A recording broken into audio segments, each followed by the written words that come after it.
στα μάτια μια φορά στα 18 σου. Και όταν τα ξανανοίξεις είσαι 30. Κοίτα μείνεις ξένος στον αδερφό σου, στον εαυτό σου. Γιατί αυτή τη σκιά σου θα σε συντροφεύουν για πάντα. Ό,τι κάνεις κάποια στιγμή ίσως να στραφεί εναντίον σου. Εγωισμοί και φράγκα ίσως να σου στερήσουν φίλους σου.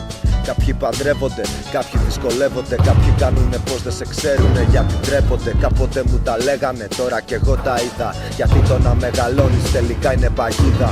Και δεν στο κρύβω, ειλικρινά στεναχωριέμαι. Δεν χαθήκαμε, χάθηκες εδώ που τα λέμε. Σήμερα γελάμε, αύριο κλαίμε. Και ο χρόνος τρέχει τόσο γρήγορα. Κανείς δεν βγάζει ψεύτη τον καθρέφτη. Μας καπέφτει, βούρκωμα στα μάτια μου. Ακολουθεί με πνίγει πέσα μου. Γιατί δεν σκότωσα το παιδί μέσα μου. Μεγαλώνουμε αδερφέ. Κι αν μεγαλώνουμε παρέα, κοίτα να είμαστε μαζί ρε. Στα δύσκολα και στα ωραία. Κι αν μεγαλώνεις κι εσύ, κι όλα σου φαίνονται σκληρά. Τίποτα δεν θα είναι όπως παλιά. Η ζωή πάει μόνο μπροστά. Είμαστε οι επιλογές μας, όχι μόνο οι δουλειές μας. Γαμώ τις υποχρεώσεις, το άγχος και το στρες μας. Είναι οφείλευμα αναμνήσεις, λαθή και ενοχές.